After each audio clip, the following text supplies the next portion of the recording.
بسم اللہ الرحمن الرحیم۔ باب قول اللہ تعالی وهو العزیز الحکیم۔ سبحان ربک رب العزت عما یصفون وللہ العزت ولرسولہ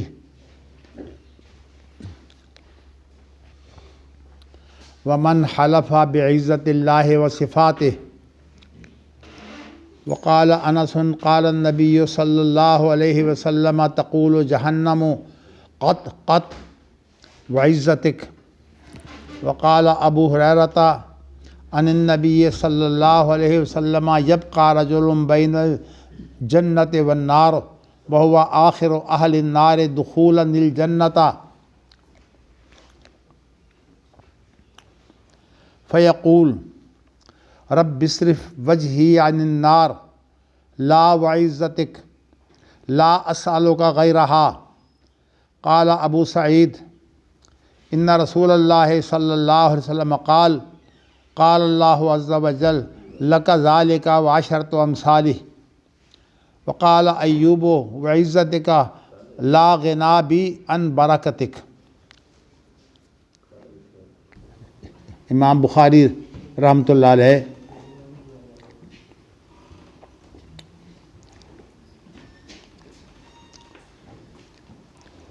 سلف کی نمائندگی کرتے ہوئے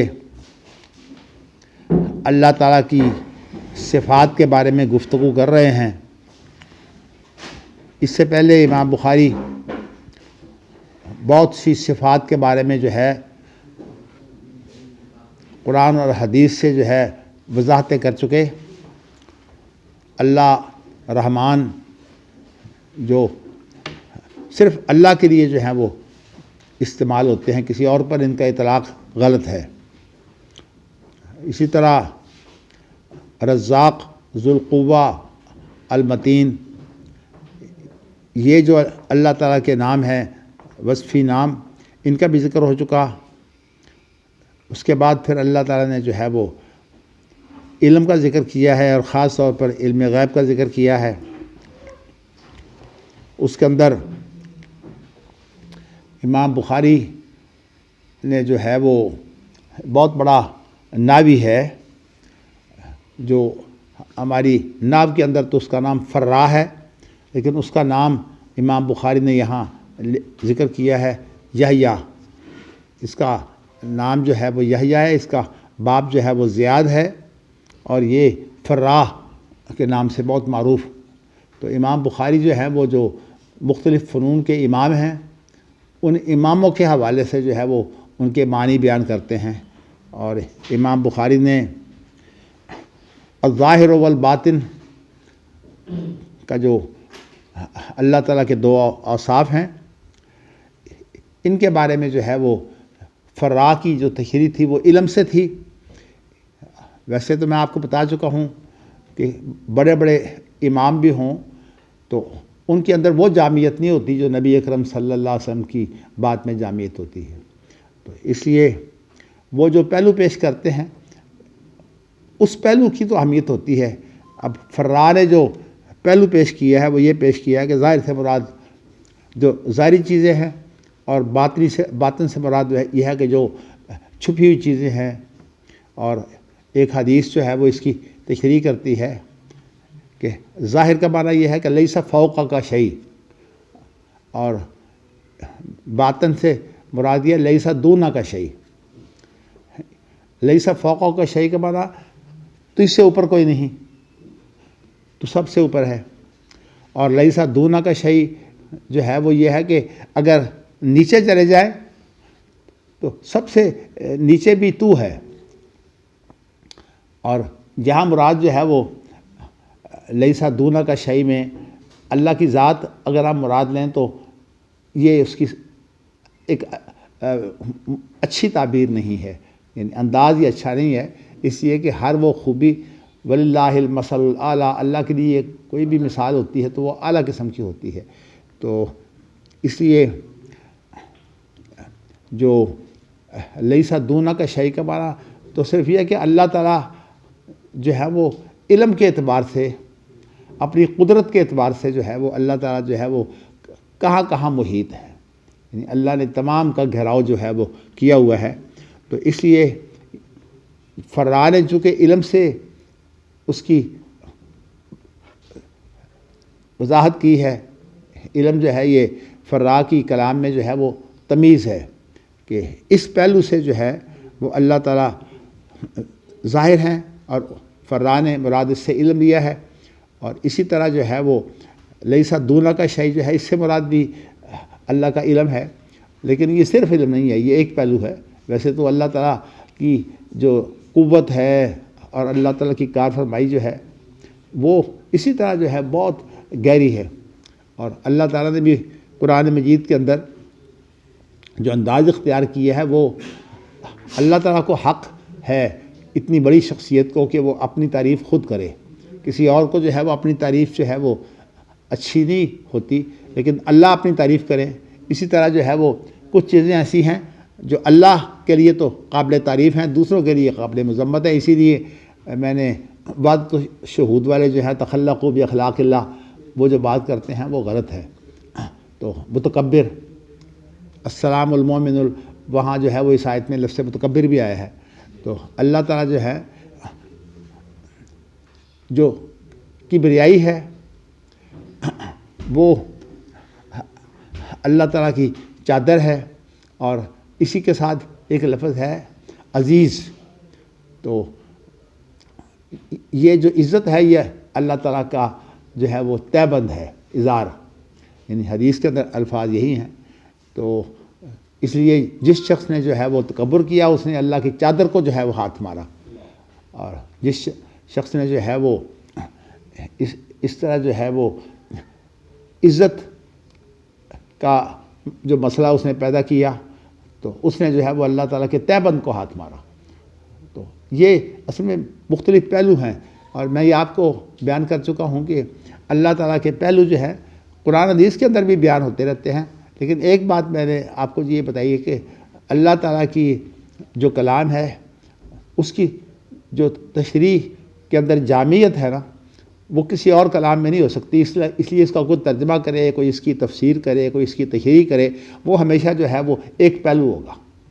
تو ابن تیمیہ کی میں نے آپ کو مثال بھی دی تھی کہ جیسے ابن تیمیہ کہتے ہیں نا کہ ایک بلڈنگ کو چار طرف سے دیکھے تو چار طرف سے ہوتی تو مختلف ہے لیکن ہوتی ایک ہی بلڈنگ ہے، لیکن اس کے پہلو مختلف ہوتے ہیں۔ اسی طرح جو تشریح ہوتی ہے اس کے اندر پہلو مختلف ہوتے ہیں، اور یہ کہ مراد اللہ کی ذات ہی ہوتی ہے، یعنی اللہ کی ذات کے مختلف پہلو ہیں، اللہ کی ذات کے اوصاف ہیں، اور اللہ کے اوصاف جو ہیں وہ 99 تو معروف ہیں جو ایک ترمذی کی حدیث کے اندر جو ہے وہ جن کا ذکر بھی آیا ہے، لیکن چونکہ امام بخاری کے نزدیک وہ حدیث اس میں یار کی نہیں ہے اس لیے امام بخاری نہیں لائے، لیکن ویسے امام بخاری نے عنوان باندھ دیا ہے، بعد میں عنوان آ رہا ہے کہ اللہ تعالیٰ کے ایک کم 100 نام ہیں۔ تو امام بخاری جو ہے وہ بہت سی چیزیں جو تشریح کی قسم کی ہوتی ہیں اور حدیثیں ان کی اس معیار کی نہیں ہوتی، پھر امام بخاری جو ہے ان کا باب باندھ دیتے ہیں، یہ ترجمۃ الباب میں لے آتے ہیں۔ تو یہ میں نے جو ہے وہ آج انشاءاللہ تعالی ہم جو ہے وہ عزت کی گفتگو کریں گے، لیکن میں نے آپ کو یہ بتایا ہے کہ جو یحییٰ بن زیاد الفراء نحوی ہے، گرامر کے اندر حق ہے کہ ایک نحوی کی بات جو ہے وہ لے کے آئیں۔ ویسے مسلمان جو ہے وہ نحوی ہے، لیکن اگر یہ مسلمان نہ بھی ہو تو مثال کے طور پر اب ہم قرآن مجید کی کوئی تشریح کرتے ہوئے یا حدیث کی تشریح کرتے ہوئے اگر جاہلی شعراء جو ہے امرؤ القیس ہو گیا یا اور ہو گیا، اگر ان کی ہم بات لیں گے تو وہ حجت ہوگی، اس لیے کہ ہر معاملے میں جو ہے وہ کسی نہ کسی کا کوئی ایک معیار ہوتا ہے۔ تو لیکن اس کے لیے ایک چیز جو آپ کو یہ بھی بتا دیتا ہوں کہ عربی زبان جو ہے وہ جب تک غیر جو ہے وہ حکومتوں میں شامل نہیں ہوئے اور خالص جو ہے وہ قریش کی اور عربوں کی حکومت رہی ہے، اس وقت تک جو عربی زبان تھی نا اس کے اندر ایسی صورتیں پیدا نہیں ہوئیں کہ وہ جو ہے وہ یعنی تشریح، یوں بھی کہا جاتا ہے کہ بنو امیہ کے دور تک کی جو عربی ہے نا وہ ہمارے لیے جو ہے قرآن حدیث کے اندر تشریح کا کام کرتی ہے۔ اس کے بعد کی جو عربی ہے وہ چونکہ اس میں عرب کہ باہر کے لوگ جو ہے وہ میدان میں آ گئے تھے، وہ ہمارے لیے حجت نہیں ہے۔ مثال کے طور پر متنبی جو ہے وہ ہمارے لیے حجت نہیں ہے، حالانکہ بہت بڑا وہ ادیب ہے، وہ ہمارے لیے حجت نہیں ہے۔ لیکن بنو امیہ کا دور میں نے تقریباً آپ کو بتایا، ویسے بھی تو یہ دور جو تھا نا، چونکہ اس میں خالص عرب لوگ تھے بنو امیہ کے، ہم فوراً جو ہے وہ جھگڑوں کی طرف چلے جاتے ہیں۔ بنو امیہ کا ایک مقام ہے کہ نبی اکرم صلی اللہ علیہ وسلم نے فرمایا تھا نا کہ 12 خلیفے جو ہیں قریش میں سے ہوں گے اور اس وقت اسلام بھی غالب رہے گا، تو وہ سارے کے سارے جو ہے یہ بنو امیہ کے ہیں خلفاء۔ بنو عباس بھی تو تھے تو قریش ہیں۔ بنو عباس قریش تھے، لیکن بنو عباس نے اپنے ساتھ جن لوگوں کو بلایا وہ سب باہر کے تھے۔ سب سے پہلے تو میں بتانا چاہتا ہوں نا کہ منصور نے جو ہے وہ کس شخص کو جو ہے اپنا مشیر بنایا، وزیر بنایا، وہ عبداللہ بن مقفع جو ہے وہ ایرانی تھا، اور اس نے کافی بگاڑ بھی پیدا کی ہے۔ بلکہ یہ مسئلہ جو ہے کہ یہ فقہ ہو یا کوئی تشریح ہو اور اس تشریح کو جو ہے وہ دوسروں کے اوپر مسلط کرنا، یہ نظریہ اسی کا تھا، کیونکہ ایران کے اندر تو جو دساتیر اور قوانین جو ہیں وہ بادشاہ جو ہے وہ وضع کرتا تھا۔ تو اب بھی پہلے صورتحال جو تھی وہ بادشاہوں کی تھی، تو بادشاہ جو ہے ان کے اندر انفرادیت ہوتی تھی، یعنی ایک حکمران ہوتا تھا، باقی جو ہے ان کے معاونین ہوتے تھے، وزراء ہوتے تھے۔ اور آج جو ہے وہ جمہوریت جو ہے، اس میں کوشش ظاہری طور پر یہ کی گئی ہے کہ اس کے اندر حکومت جو ہے وہ ایک شخص کی نہ ہو، حالانکہ اس کا اگر تجزیہ کریں تو یہ ایک شخص کی حکومت نہ ہونے کا معنی یہ ہے کہ ایک شخص کو پکڑو نہیں، لیکن فساد سارا ایک شخص ہی ڈالتا ہے۔ تو مولانا اشرف علی تھانوی رحمۃ اللہ علیہ اسی کی تشریح میں جو ہے وہ الجھ گئے، وہ کہتے ہیں جی جو آج کل جو ہے وہ عورت سربراہ مملکت ہو سکتی ہے، کیونکہ جمہوریت ہے، جمہوریت کے اندر ایک ہی حکومت نہیں ہوتی، حالانکہ جمہوریت کے اندر جتنا فساد ہے نا ایک کا، وہ بہت بڑا ہوتا ہے۔ تو میں آپ کو یہ بتانا چاہتا ہوں کہ یہ اس کا موضوع کا تعلق ہے کہ حکمران جو ہے وہ فرد ہوتا ہے یا جو ہے وہ ایک ادارہ ہوتا ہے، لیکن اس کی تشریح انشاءاللہ پھر کریں گے، اس وقت اس کی تفصیل میں نے نہیں جانا، لیکن میں نے آپ کو بتا دیا ہے کہ جمہوریت جو ہے وہ دو استبداد جمہوری میں جمہوری قبا میں ہے پائے کوب، جو استبداد جمہوری قبا میں ہے پائے کوب، تو اسے سمجھتا ہے آزادی کی ہے نیلم پری۔ یعنی ہم تو دھوکہ کھاتے ہیں کہ یہ آزادی کی نیلم پری ہے، اللہ کہ یہ استبداد کا دیو ہے۔ دراصل وہ آزادی کے نام پر جس طرح جو ہے وہ مسلط ہوتا ہے، آپ دیکھ لیجئے کہ کس طرح جو ہے وہ جو حکمران ہوتا ہے وہ حکومت چھوڑنے کے لیے مادہ ہی نہیں ہوتا۔ اور نبی اکرم صلی اللہ علیہ وسلم نے بہت پہلے جو ہے یہ فرمایا ہے کہ نعمت المرضعۃ بیست الفاطمہ، یہ حکومت جب ملتی ہے تو ایسے ہے جیسے کہ بچے کو دودھ ملتا ہے، بچہ بڑا خوش ہوتا ہے، اور جب ماں اس کو دودھ چھڑا دیتی ہے تو بچہ کس طرح چیخیں مارتا ہے۔ تو میرا کہنے کا مقصد یہ ہے کہ میں نے آج آپ کو جو ہے وہ اللہ تعالیٰ نے جس کو جو ہے وہ اپنی عزت کہا ہے نا، اور اگرچہ لفظ تو کبریاء و ردائی بل عظمت و ازاری، لفظ وہاں عظمت کا ہے، لیکن عظمت کا جو ایک پہلو ہے وہ عزت کا بھی ہے۔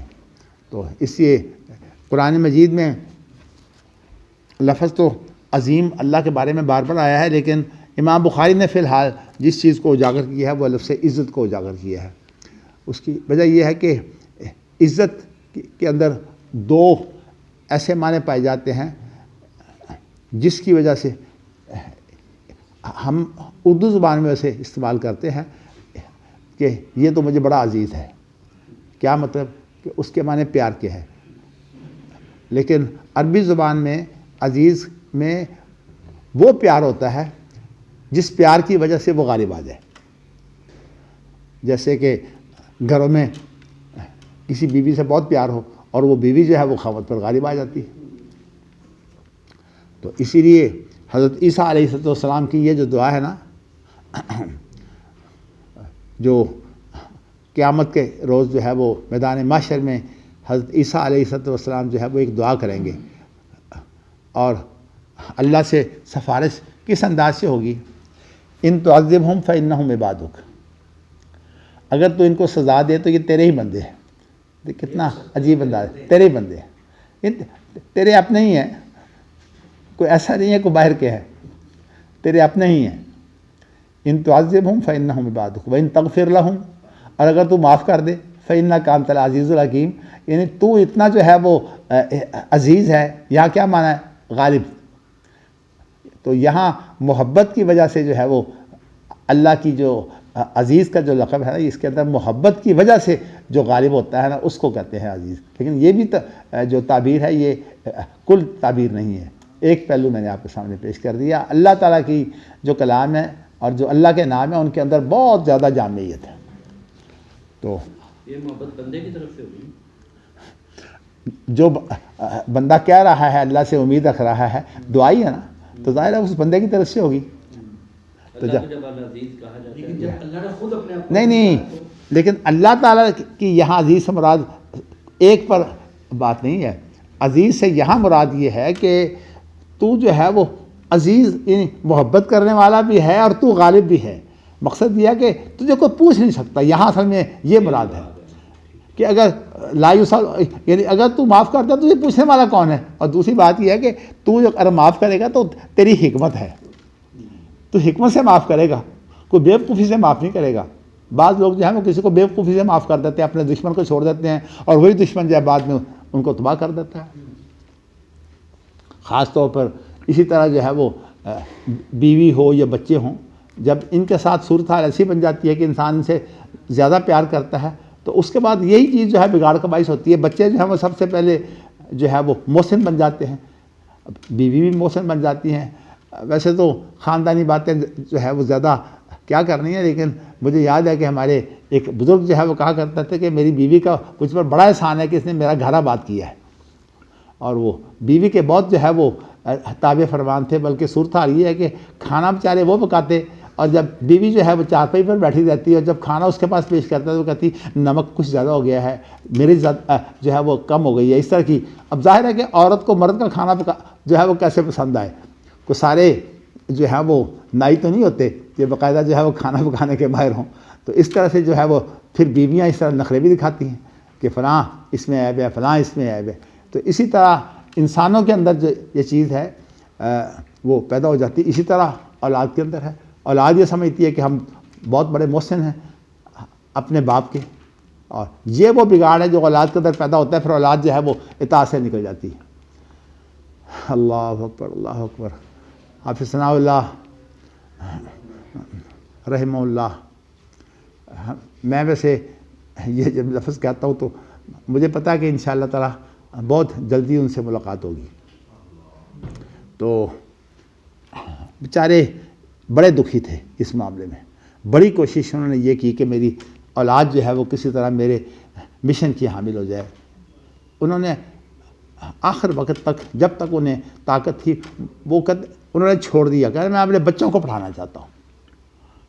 اب دیکھیے ان کی اولاد میں کوئی بھی ایسا نہیں ہے جو ان کے مشن پر ہو، سوائے اس کے کہ ایک ان کا بیٹا ہے، وہ بیچارہ خود تو اتنا تیز ترار نہیں ہے تو، لیکن اس کی ماشاءاللہ اولاد جو ہے وہ اب دین پڑھ رہی ہے. دیکھیے یہ بڑی، مجھے بالکل وہ واقعہ یاد آتا ہے کہ ہمارے تایا جو عبد الواحد تھے وہ بالکل ان پڑھ تھے، تو لیکن پرہیزگار بہت تھے. سارے خاندان کے اندر جو بہت زیادہ مقام کے حامل یا عزت جن کو ملی ہوئی تھی، یہ بیچارے جو ہے یہ کرتے تھے کھیتی باڑی کا کام. ہماری زمینیں یہی سنبھالتے تھے خاندان کی. تو اس اعتبار سے ان کو کم تر سمجھا جاتا تھا. لیکن انہوں نے دیکھو ایک کام کیا کہ ان کا بیٹا جو ہے وہ اللہ کے پاس چلا گیا، تو انہوں نے اپنے پوتوں کو جو ہے وہ دین پڑھایا. اور کس طرح جو ہے اپنے پوتوں کو دین پڑھانے کے لیے ان کے دو بیٹے تھے. ایک بڑا بیٹا تھا، ان کا نام حافظ عبداللہ تھا، دوسرا عبد الجبار. حافظ عبداللہ تو قرآن کے حافظ تھے، عبد الجبار ویسے بہت پرہیزگار تھے لیکن وہ بھی پڑھے لکھے نہیں تھے. بس اللہ کی قدرت، زمینوں کے معاملے میں جو ہے وہ شہید ہو گئے. تو اس کے بعد پھر ان کے جو بچے تھے نا، وہ انہوں نے ان کو دین پڑھانے کے لیے بڑی محنت کی. بلکہ یہ جو عبد الوہاب ہے، ان کو تو جو اس کی ماں تھی نا، وہ میرے پاس لے کر آئی، کہا کہ یہ مجھ سے نہیں سنبھالا جاتا، اسے آپ کاش اس کو سنبھالیں اور اس کو پڑھا بھی دیں. تو اللہ کا شکر ہے کہ شروع سے لے کر آخر تک جو ہے وہ ہم ہی سے پڑھا. اس کے بعد پھر یہ ہے کہ میں نے اپنے درسگاہ میں استاد بھی رکھ لیا اور حسن حسین وغیرہ سارے عبدالوہاب کے شاگرد ہیں. لیکن اب لوگوں میں ایک چیز یہ پیدا ہو گئی ہے کہ جس سے پڑھو تھا جی اس سے انکار کرو، اس کی جو ہے وہ اہمیت تسلیم نہ کرو. چلیے ہم نے کون سا دنیا کے لیے پڑھایا ہے، ہمیں اللہ عزت دینے والا ہے. تو کہنے کا مقصد یہ ہے کہ ان بیچاروں نے کوشش کی. اب یہ جو کچھ بھی ہے بھارت علماء میں سے شمار تو ہوتے ہیں، عبدالغفار بھی، عبدالوہاب بھی. تو ان کا ایک بڑا بھائی جو ہے وہ عبدالرزاق ہے، وہ زمینیں سنبھالتا رہا، اس لیے وہ عالمی بن سکا. لیکن یہ ویسے اپنی جو ہے وہ دور دور تک اپنے تعلقات کے لیے بہت محنت کر رہے ہیں. اچھی بات ہے، اللہ ان کو حق دے، لیکن دنیا کے لیے نہیں. اللہ تعالیٰ انہیں جو ہے وہ نیکی دے جو ان کے دادا میں پائی جاتی تھی. ہمارے والد کہا کرتے تھے کہ عبدالواحد جو ہیں یہ عالم تو نہیں ہے، لیکن بعض دفعہ کوئی ایسی بات کرتے ہیں کہ بڑی حیرانگی ہوتی ہے. یہ وہی بات ہے جو میں نے او علمتہ احدا من خلقک، کہ بعض دفعہ انسان کے اندر ایسی کیفیت ہوتی ہے نیکی کی وجہ سے کہ ان کیفیتوں کو جو ہے وہ بیان کرتے کرتے تو اللہ کو تو پیار کی حالت میں انسان کی جو بھی بات ہو اللہ کو پسند ہوتی ہے. اس اعتبار سے یہ میں نے آپ کو یہ بتایا تھا کہ 99 نام تو معروف ہیں ویسے، لیکن اس میں جو ہے وہ یہ نہیں ہے کہ کل 99 نام ہی ہیں، بلکہ اس کے علاوہ بھی بہت سے نام ہیں. تو اسی حدیث کے حوالے سے میں نے آپ کو جو ہے وہ اس کی تشریح بھی کی تھی. تو چلیے آج اللہ تعالیٰ کا یہ فرمان جو ہے کہ وَهُوَ الْعَزِيزُ الْحَكِيمُ، یہ حضرت عیسیٰ علیہ السلام کی گفتگو جو ہے اس کے حوالے سے.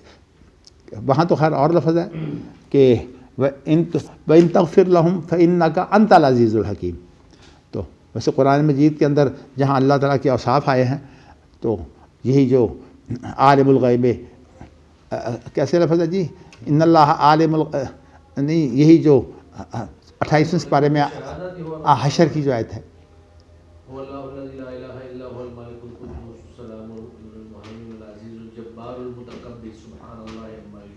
جی جی بہو العزیز الحکیم، یہاں سے لیا انہوں نے.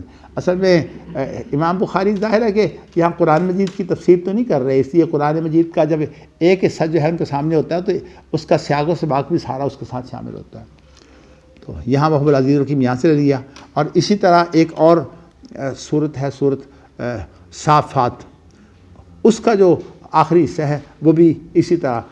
اللہ تعالیٰ عام طور پر جب انسانوں کے ساتھ اپنے معاملات ہوں یا اپنی ذات کے سلسلے میں اللہ نے کچھ بیان کرنا ہو تو اللہ کا طریقہ کار یہ ہے کہ ایک بات بیان کرنے کے بعد کسی آیت کے خاتمے پر جو ہے وہ چیز لے آتے ہیں. تو آیت کا خاتمہ جو ہوتا ہے وہ حقیقت میں اس کی تشریح ہوتا ہے جو اس سے پہلے جو بات بیان کی ہے، بلکہ تشریح اس طرح کی ہوتا ہے کہ اس کے اندر سے آپ وہ مفہوم لیں گے کہ پہلی گفتگو جو ہے وہ اس اعتبار سے ہو رہی ہے.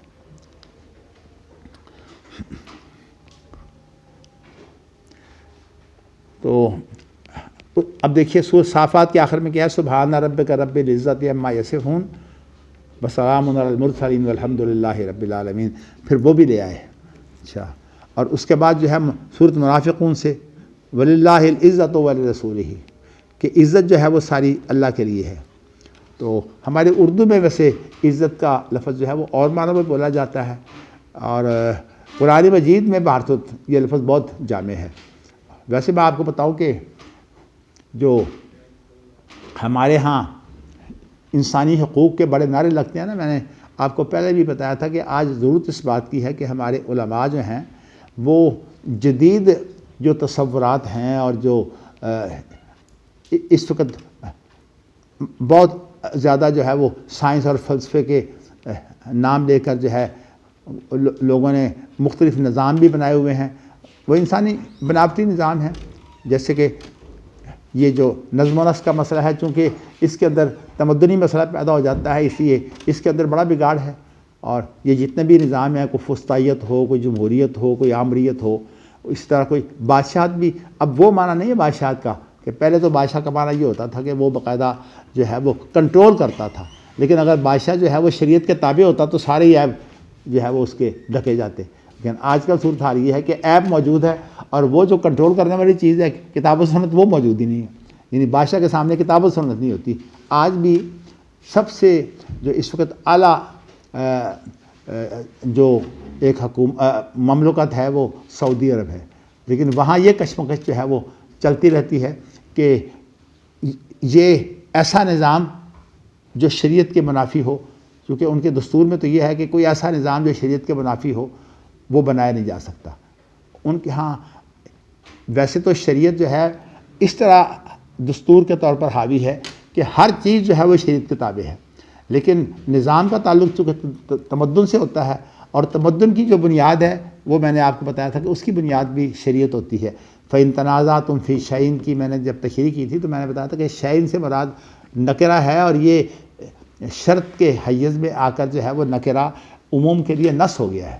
تو اس کا معنی یہ ہے کہ اس کے اندر ہر وہ چیز جس کو شے آپ کہتے ہیں اس کا حل جو ہے وہ آپ کو کتاب و سنت میں ملے گا.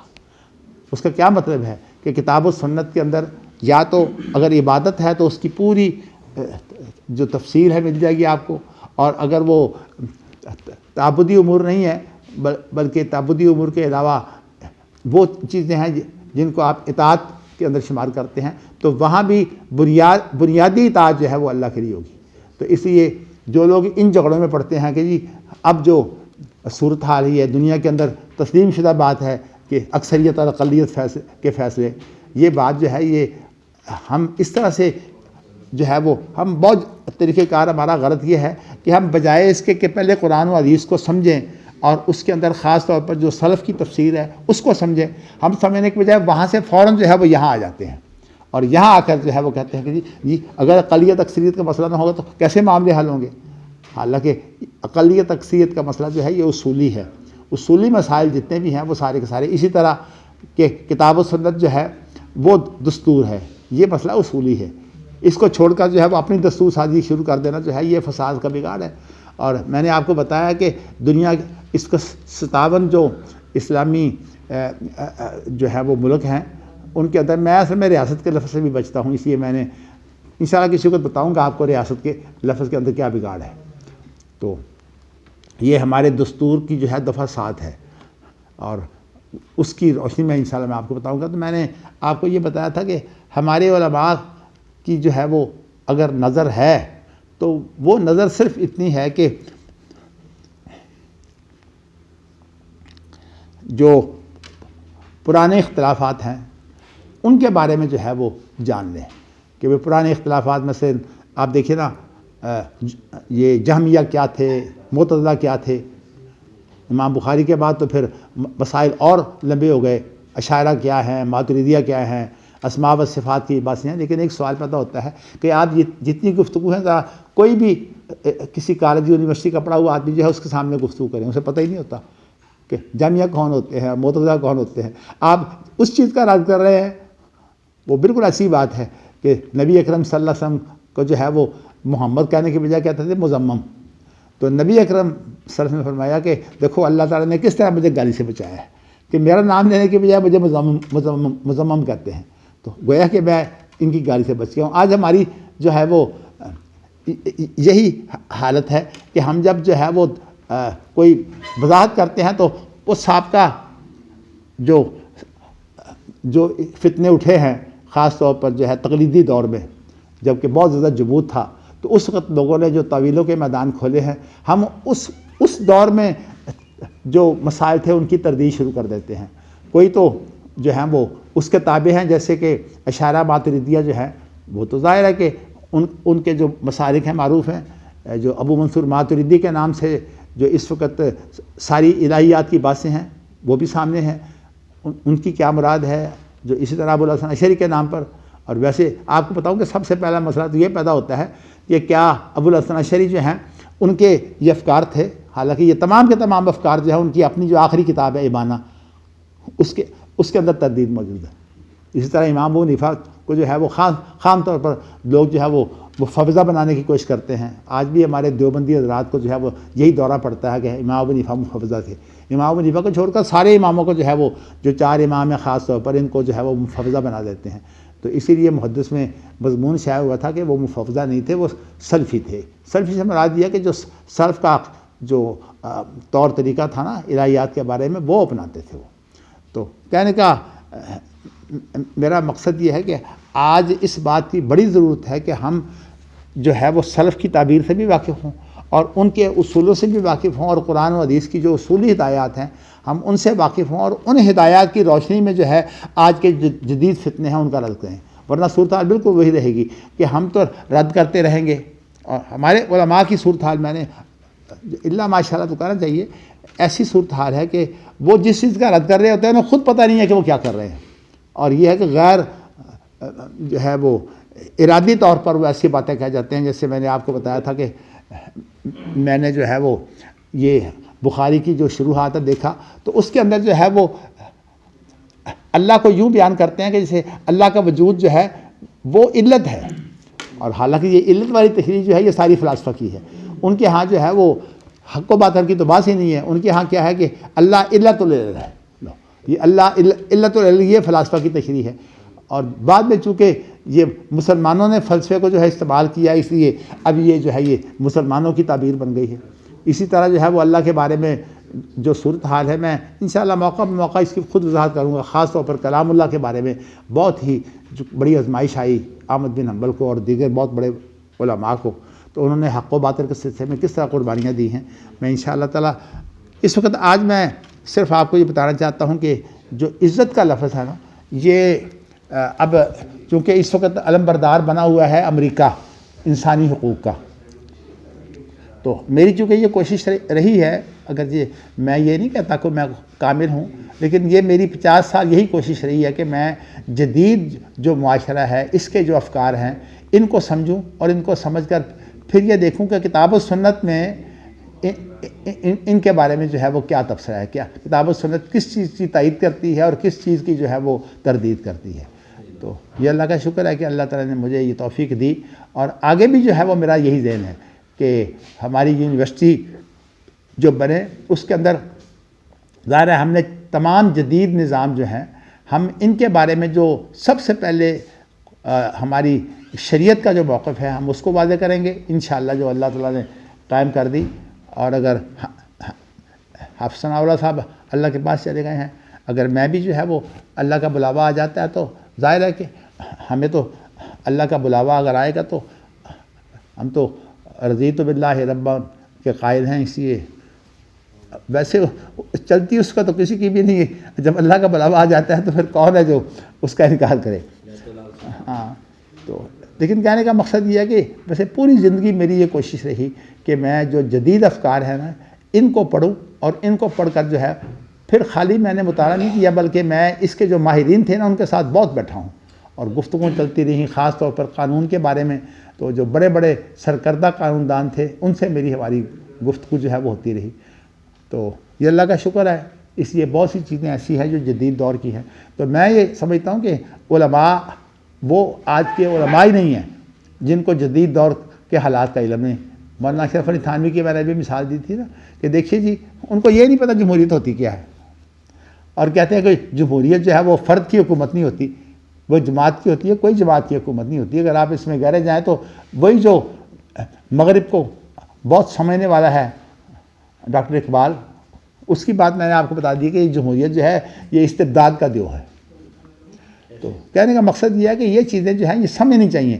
اسی طرح جو ہے وہ کون سی چیز جو ہے وہ حرام ہے، کون سی چیز جو ہے وہ سود ہے، کون سی چیز جو ہے وہ رشوت ہے، اور کون سا جو کام ہے وہ جائز ہے۔ اب جو ہے وہ اس طرح کی چیزیں جو ہیں، صاف سی بات ہے کہ ہمارے ہاں علم نہیں ہوتا، لیکن ایک چیز جب پھیلتی ہے تو پھر اسی طرح جیسے آج کل جو ہے وہ تصویر کی صورتحال جو ہے وہ یہ بنی ہوئی ہے کہ لوگ سمجھتے ہیں کہ اب یہ تصویر جو ہے یہ کتنا کوئی بڑا نیکی کا نام ہے، حالانکہ یہ تصویر جو ہے یہ پسندیدہ چیز نہیں ہے۔ ہماری اس وقت مجبوری جو ہے وہ صرف اتنی ہے کہ اس وقت جو جدید ٹیکنالوجی ہے نا اس کے اندر یہ جو انفارمیشن ٹیکنالوجی ہے اس کے اندر سارا کام جو ہے وہ تصویر کے ذریعہ سے جو ہے وہ ہو رہا ہے، اور اس لیے ہماری مجبوری یہ ہے کہ ہم اس کو استعمال کیے بغیر جو ہے وہ آگے نہیں بڑھ سکتے۔ یہ بالکل ایسی بات ہے جیسے کہ ہم نے اگر کام کرنے ہوں تو آج ہم یہ تو نہیں ہمارے لیے کافی ہوگا کہ ہم جو ہے وہ اونٹوں پر جو ہے وہ سفر کریں اور تیر کمان لے کر جو ہے وہ جنگیں لڑیں. ظاہر ہے کہ اس کے اندر جو تمدنی ترقی آ چکی ہے اس میں تیز رفتار جو چیزیں ہیں، حتیٰ کہ اگر ہمیں جو ہے وہ ایسی ٹیکنالوجی کے اندر میزائل، اب کتنی صورتحال ہے ہمارے نزدیک تو بہت بڑی ہے، لیکن اس وقت یہ عام چیز ہے. یہ جو ڈرون میزائل ہیں، ڈرون جو حملے ہوتے ہیں اس کے اندر کیا ہوتا ہے، میزائل ہوتا ہے اور اس کا اصل جو بنیاد ہے وہ ایک چھوٹی سی چپ ہوتی ہے. بس کہیں کسی شخص نے وہ چپ رکھ دی، اس کے بعد اس نے وہاں جا کر پھٹنا ہے، اور جب وہاں پھٹے گا تو وہاں تباہی مچا دیتے ہیں. تو کہنے کا مقصد یہ ہے کہ اور یہ جو ہمارے ہاں طالبان کا مسئلہ بنا تھا نا کہ وہ مخالفت کرتے تھے یہ قطرے پلانے کی، اس کے پیچھے اصل میں بنیاد یہ نہیں تھی کہ وہ قطروں کے مخالف تھے. اصل بنیاد یہ تھی کہ انہیں پتہ تھا کہ قطروں کے بہانے جو ہے یہ ہر خاندان اور ہر فرد کو جو ہے وہ جانتے ہیں یہ کس کے بچے ہیں. اب دیکھیے نا، اسامہ بن لادن کو جو ہے وہ ایک ڈاکٹر کے ذریعے سے جو ہے وہ اس نے پیسے لے لیے. ہاں، شکیل افریدی. اب پاکستان نے تو خیر اس کو جیل میں ڈالا ہوا ہے، لیکن ویسے اس کو جو ہے وہ کروڑوں، ہاں جی، ہاں، اس کو عالمی حمایت حاصل ہے، اس لیے کہ امریکہ نے یہ کام کیا ہے اس کے ذریعے سے، اور وہ امریکہ کا چمچہ بن کر جو ہے اس نے پیسے لے لیے. اور چونکہ اسامہ بن لادن کا ڈائلسس ہوتا تھا تو اس لیے ایک مریض جو ڈائلسس کا ہے وہ تو ڈاکٹر کا محتاج ہوتا ہے، اسی کے ذریعے سے سارا کچھ. اور اسی طرح جتنے جو باہر کی دنیا کے لوگ جو آزاد علاقوں میں آئے ہوئے تھے ان کے بچوں کے ذریعے سے انہیں پہچان کر جو ہے وہ مارا گیا.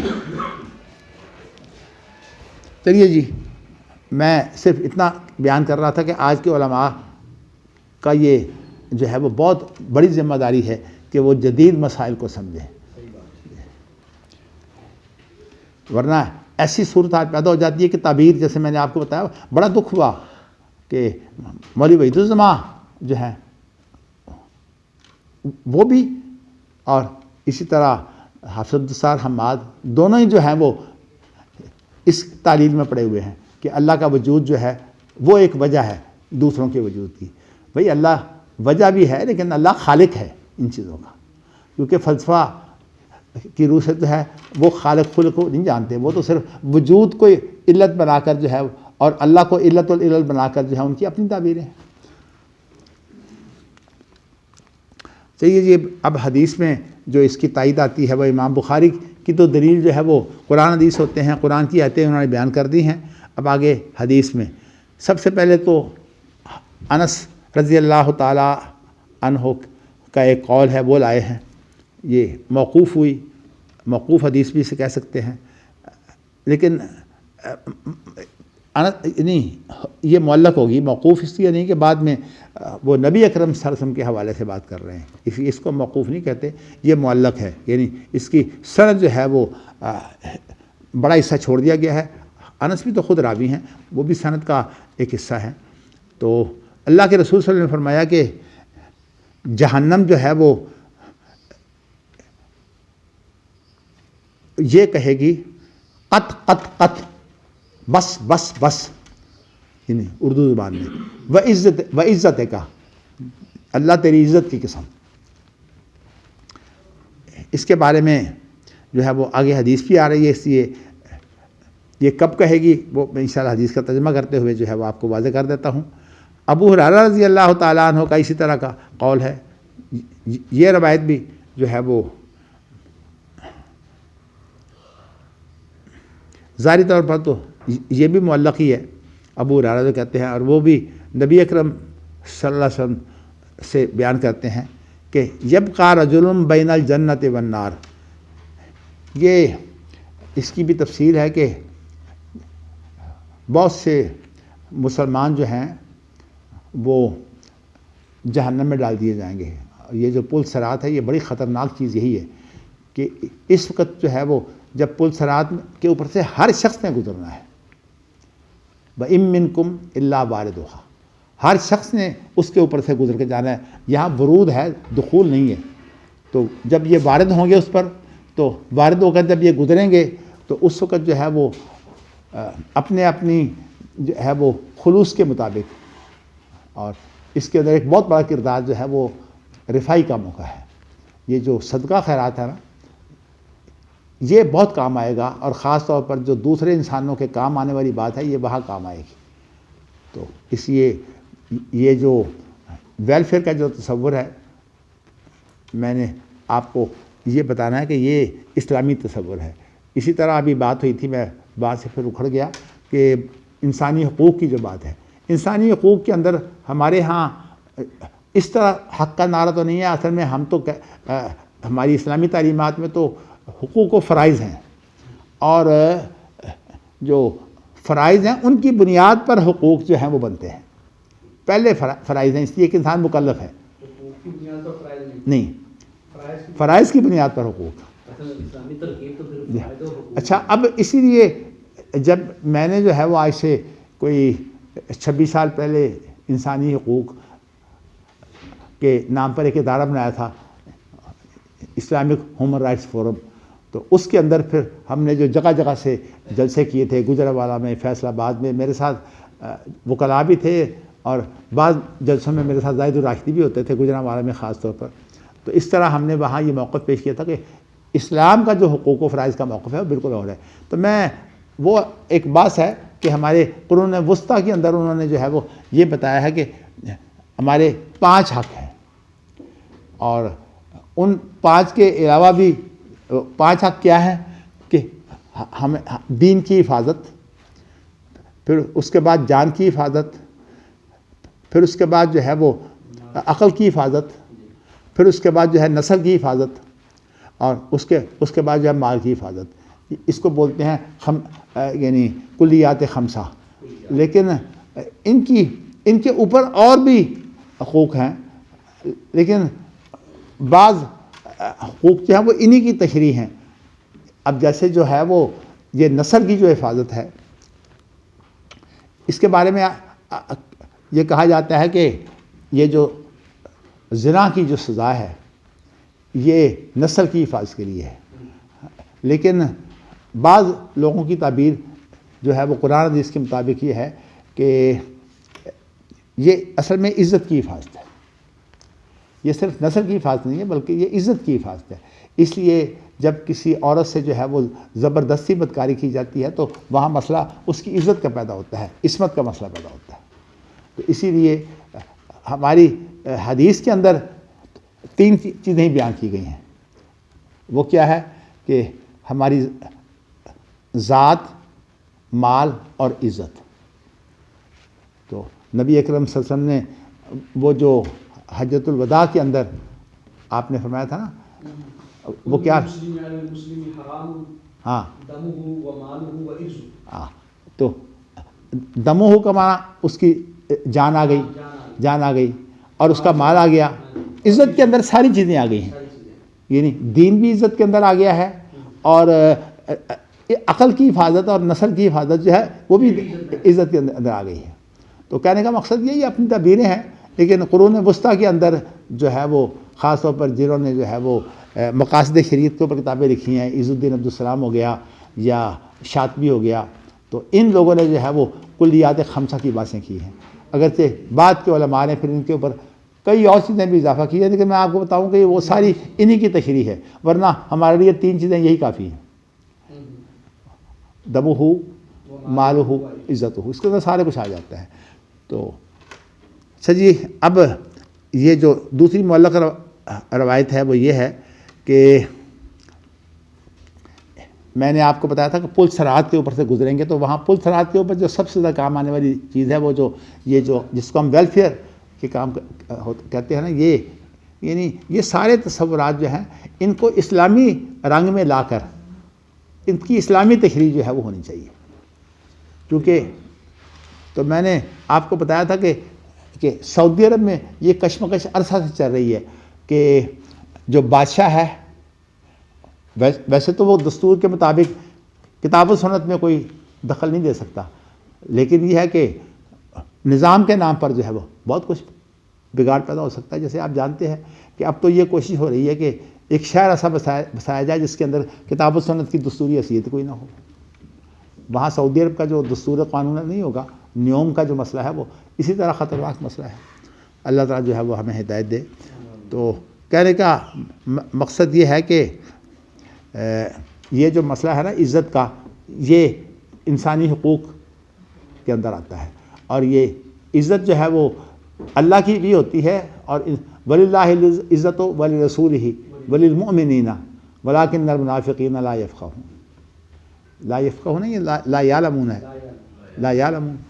تو یہ کہ عزت اللہ کی ہے اور رسول کی ہے اور مومنوں کی ہے، لیکن دوسروں کے نزدیک یہ عزت نہیں ہے۔ لیکن رجعنا الی المدینۃ لیخرجن الاعز منها الاذل، منافق لوگوں کے نزدیک جو ہے وہ اللہ کی عزت نہیں ہے، ان کے نزدیک سب سے بڑی عزت ہے کہ ہماری حکومت کی عزت بننی چاہیے، ہماری حکومت کی رٹ قائم ہو۔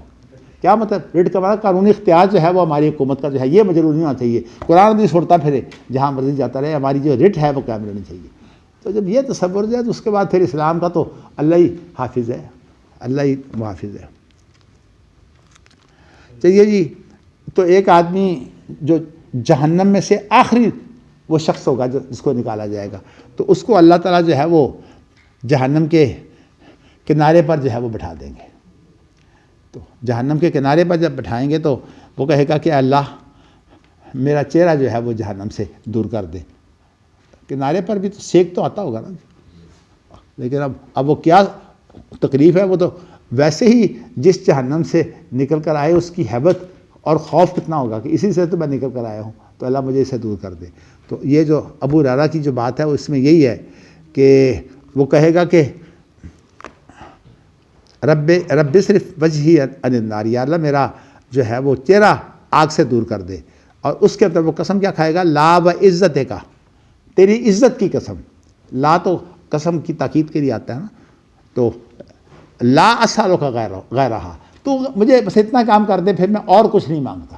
لیکن انسان کا حال یہی ہے، اسی لیے جو ہے وہ بعض لوگ جو ہیں وہ مفاد کے لیے بڑی جلدی جو ہے وہ معافی مانگ لیتے ہیں، لیکن ان کا مقصد دھوکہ دینا ہوتا ہے۔ مقصد یہ ہوتا ہے کہ ابھی جو ہے وہ الجھے ہوئے ہو اس لیے معافی مانگ لو، پھر بعد میں جو ہے وہ تمہیں موقع ملے گا، پھر تم اسی طرح جو ہے وہ چڑھ جانا۔ اور یہ چیزیں جو ہیں یہ معاشرے میں اور گھروں میں بہت زیادہ جو ہے وہ کام آتی ہے۔ تو میں نے آپ کو یہ بتایا ہے کہ لا سالوں کو غیرہ، میں اس کے علاوہ جو ہے وہ کچھ نہیں مانگتا۔ لیکن میں عام طور پر ایسے معاملات میں جو ہے وہ یہی کہا کرتا ہوں کہ انسانی مزاج ہے کہ قرآن مجید میں ہے کہ جب جہنم میں سے ڈالا جائے گا تو وہ کہے گا کہ اللہ بس ایک دفعہ تو نکال لے، اب جو ہے وہ میں تیری نافرمانی کبھی کروں گا ہی نہیں۔ اللہ کہتے ہیں کہ حالت اس کی یہ ہے کہ اس کو میں اب نکال دوں، دوبارہ پھر اس نے کام کرنا ہے اور آنا ہے۔ تو انسانی حالت دیکھیے، یہ یہاں انسانی مزاج۔ اب وہ شخص جو ہے جہنم سے تو اللہ نے نکال دیا ہے، اب اس کے بعد یہ کہہ رہا ہے کہ میں اس کے علاوہ کوئی سوال نہیں کروں گا، لیکن عملاً صورتحال کیا ہے کہ کسی بات پر قائم نہیں ہے۔ تو اس کے لیے آگے ویسے تو یہاں پوری حدیث نہیں آئی، لیکن یہ ہے کہ اس کے بعد پھر اللہ اس کا جب چہرہ ادھر سے موڑ دیں گے تو پھر کہیں گے ادھر جو ہے وہ کہ یہ فاصلے تو اللہ کے لیے کوئی اہمیت نہیں رکھتے، اگرچہ جنت جو ہے وہ تو ساتوں آسمانوں کے اوپر ہے اور جنت الفردوس تو عرش کے نیچے ہے، تو جو جہنم ہے وہ تو بہت یعنی تحت سرائے مثال ہی دی جا سکتی ہے نا، کہ یہ جو زمین کے اندر پھر پانی پونی گارے گورے سارے جو ہیں، ان کے بعد جو ہے وہ پھر جہنم تو بہت نیچے ہے، لیکن یہ فاصلے جو ہیں یہ جو برزخ میں جو ہے وہ صورتحال ایسی نہیں ہوگی۔ تو اس لیے جب اس کو جو ہے وہ جہنم سے منہ پھیر دیا جائے گا تو پھر کہے گا کہ یا اللہ تھوڑا سا مجھے جو ہے وہ اور دور کر دے۔ اس کے بعد پھر اللہ دور کر دیں گے، پھر جنت کے قریب ہو جائے گا تو کہے گا کہ اللہ مجھے اس کے ذرا قریب کر دے، پھر وہاں جا کر جو ہے جو قریب ہوگا تو پھر اس کے بعد جو ہے وہ کہے گا اللہ مجھے اس کا رزق دے دے، پھر وہاں سے رزق ملنا شروع ہو جائے گا، پھر کہے گا اللہ تیرے لیے کون سا مشکل ہے کہ تو مجھے جو ہے اس میں داخل کر دے۔ تو دیکھیے کہ اس کے اندر یہ اس شخص کو داخل کیا جائے گا، لیکن ہر چیز کے اندر جو ہے وہ یہی کہے گا کہ لا سالوں کو غیر رہا لا و عزت کا، کہ اے اللہ تیری عزت کی قسم۔ تو یہ اصل میں امام بخاری یہاں بتانا چاہتے ہیں کہ عزت جو ہے وہ اللہ کے لیے ہوتی ہے، تو اس لیے اللہ کا یہ وصف ہے عزت۔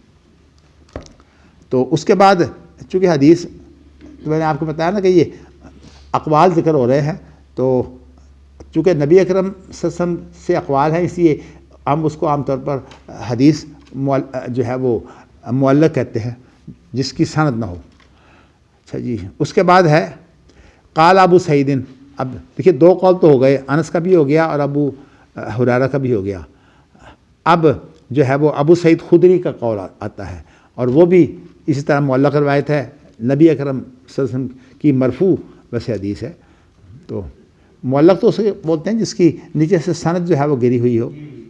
نیچے سے مراد یہ ہے کہ جو مصنف کے اوپر کی جو سرد ہوتی ہے نا، وہاں سے سند شروع ہوتی ہے، تو اس کا جو ہے وہ ابتدائی حصہ جو ہے وہ زیادہ یا کل اگر گرا دیا جائے تو اس کو معلق ہی کہتے ہیں۔ تو یہاں یہ ہے کہ ابو سعید خدری یہ کہتے ہیں کہ اللہ کے رسول صلی اللہ علیہ وسلم نے فرمایا کہ اللہ یہ کہیں گے، کیا کہیں گے؟ لَكَ ذَلِكَ وَعَشْرَةُ أَمْثَالِهِ، اللہ اسے اتنا دیں گے جو آسمان زمین یا اس جیسے وہ آتا ہے نا آسمان زمینوں کا ذکر، ارض و السماوات والارض، ان معنوں میں، تو یہ اسے اتنا کچھ اس شخص کو ملے گا جو جہنم سے نکل کر جنت میں داخل ہوگا، اور پھر اللہ تعالیٰ جو ہے وہ اسے صرف اتنا نہیں دیں گے بلکہ اس سے 10 گنا زیادہ اس کو ملے گا۔ یہ ابو سعید خدری کی روایت ہے، لَكَ ذَلِكَ وَعَشْرَةُ أَمْثَالِهِ، یہ بھی سب کچھ بھی تیرے لیے اور جو 10 گنا اور جو ہے تجھے ملے گا۔ تو اس طرح یہ اقوال ذکر ہو رہے ہیں۔ اب ایوب علیہ السلام کا یہ قول بھی جو ہے وہ آ گیا ہے۔ دیکھیے انسانی جو فطرت ہے، اس کی جو کمزوریاں ہیں، ان کا بھی جو ہے وہ اللہ کس طرح دھیان رکھتے ہیں۔ اب حضرت ایوب آپ کو علم ہے نا کہ کس طرح بیمار رہے۔ عام طور پر یہ کہا جاتا ہے 13 سال جو ہے کوئی معمولی سی بیماری نہیں تھی۔ اللہ تعالیٰ جو ہے وہ آزمائشوں سے بچا کے رکھے، اس لیے کہ انسان بڑا کمزور ہے۔ میں اب ثناء اللہ صاحب کے بارے میں ایک بات سے میں مطمئن ہوا، میں نے کہا یہ اسپتالوں کے اندر یوں ہوتا ہے کہ کوئی ایسی کوئی صورت بنا دیتے ہیں کہ انسان جو ہے وہ دنوں ہفتوں تک جو ہے وہ اسی طرح پڑا رہتا ہے، جان کنی کے عالم میں تکلیفیں اٹھاتا رہتا ہے۔ مجھے اس بات کا اطمینان تھا کہ چلیے ایک دن کی تکلیف تھی، اللہ تعالیٰ نے جو ہے وہ نکال دی۔ باقی تو دیکھیے آسانیاں اور یہ مشکلات ساری اللہ کے ہاتھ میں ہیں۔ اللہ تعالیٰ ہم سب کے لیے جو ہے وہ آسان کر دے۔ ہماری موت جو ہے وہ بڑی ہیبت ناک چیز ہے۔ تو اب ایوب علیہ السلام کو جب اللہ نے جو ہے وہ صحت دے دی، تو اس کے بعد اللہ کی آزمائش کا ہوئی کہ آسمان سے جو ہے وہ ٹڈیاں برسیں جو سونے کی تھیں۔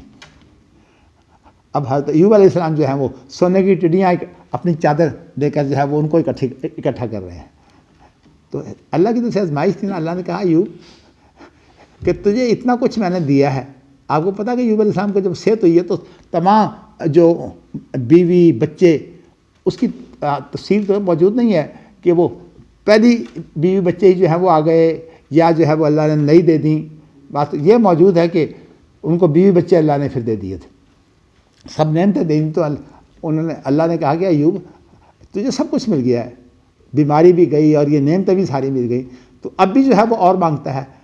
تو اب دیکھیے نا ایوب علیہ السلام کی نبی کی بات ہے نا، کہتے ہیں اللہ میں تیری رحمت سے تو جو ہے وہ کیا اس کو بولتے ہیں مستغل نہیں ہوں کہ، لیکن جو یہ بات کہی ہے وہ قسم کھائی ہے اللہ کی، وہ عزت کا، اللہ تیری عزت کی قسم، لا غنا بھی ان برکت کا، تیری برکت سے میں مستغل نہیں ہوں۔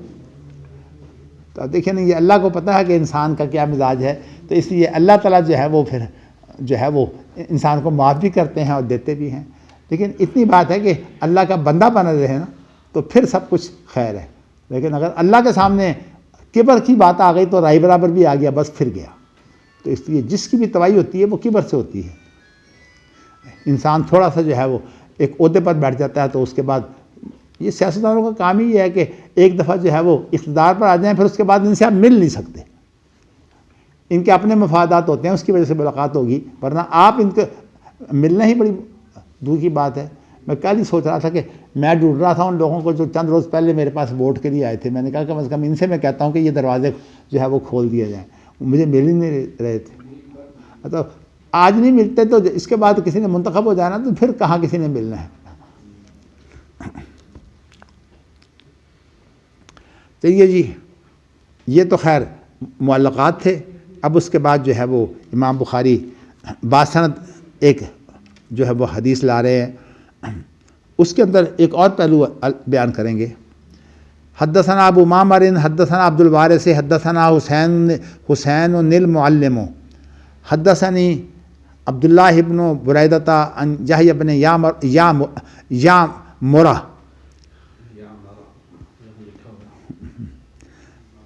ہاں ویسے یا مرئی ہے, ٹھیک ہے.